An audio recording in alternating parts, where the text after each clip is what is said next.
Anxiety is the silent weight of modern life. It's that tightness in your chest before a big meeting. The restless thoughts that keep you awake at night. The constant "what if" running in the background of your mind. We think of it as a modern epidemic, but the truth is, the Stoics knew this feeling well. They called it the fear of future misfortunes.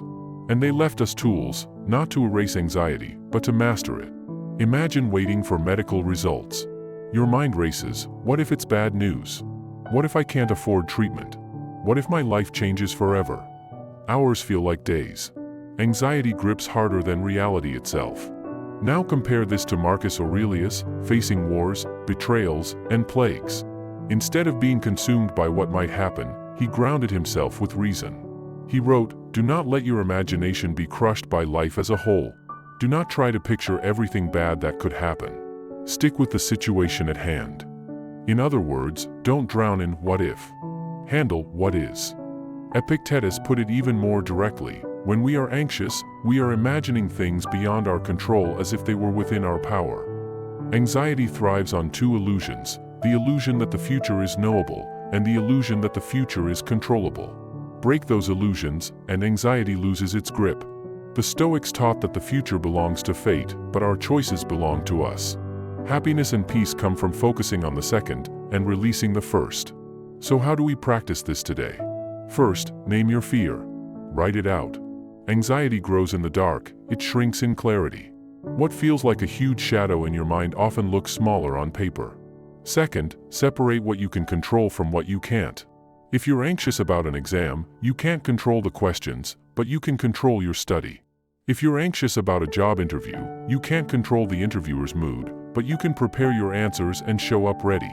That is where your energy belongs. Third, practice negative visualization. The Stoics called it premeditatio malorum, the premeditation of evils. Imagine the worst-case scenario calmly. Most of the time, you'll see that you could survive it, adapt to it, and still live with dignity. That realization robs anxiety of its sharpest teeth. Fourth, anchor yourself in the present.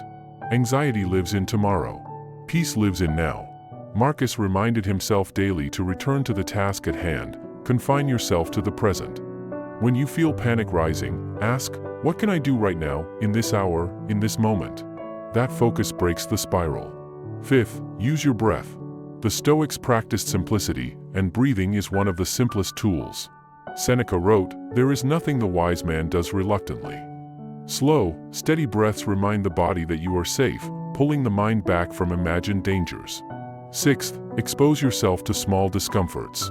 Seneca would deliberately eat plain food and wear rough clothing to remind himself that he could endure less than luxury. Epictetus trained his students by making them walk barefoot or endure cold. By practicing hardship, they learned that fear of discomfort is worse than discomfort itself. Today, this might mean taking a cold shower, fasting for a short time, or turning off your phone for a day. You teach your mind, "I can endure." Seventh, zoom out in time. Marcus Aurelius often reminded himself how small human life is compared to the vastness of the universe. Consider how swiftly all things are swept along and disappear. Most of the things that cause us anxiety will not matter in a year, let alone in a decade. Keeping that perspective shrinks problems to their proper size. Eighth, seek wise community. The Stoics valued friendship and mentorship. Talking about your fears with someone rational doesn't make you weak, it helps you test whether your judgments are sound. A calm voice can help you see where your thinking has been hijacked by imagination. Ninth, turn anxiety into preparation. If your fear points to something you can actually act on, use it as fuel. Worried about your finances? Build a budget. Anxious about your health? Improve your habits. The Stoic doesn't waste fear, they convert it into constructive action. And 10th, remember mortality. Marcus reminded himself daily, you could leave life right now. Let that determine what you do and say and think. Death is the ultimate unknown, and yet the Stoics refused to let it paralyze them. Instead, they used it to sharpen focus. If life is short, why spend it trapped in endless worry about things that may never happen? Think about how this changes your relationship with anxiety. Instead of being ruled by it, you begin to use it.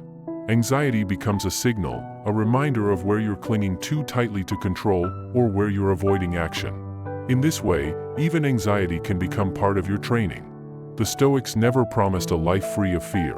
But they showed that you don't have to be enslaved by it. Anxiety will always knock at your door. You can't stop it from visiting, but you can refuse to let it move in. So the next time your chest tightens and your mind races, pause and ask, am I fearing the event or my imagination of it? That question alone can turn anxiety into clarity. If this helped calm your mind, tap subscribe and keep walking with us here at Stoic Principles. Because when reason guides you, anxiety loses its grip.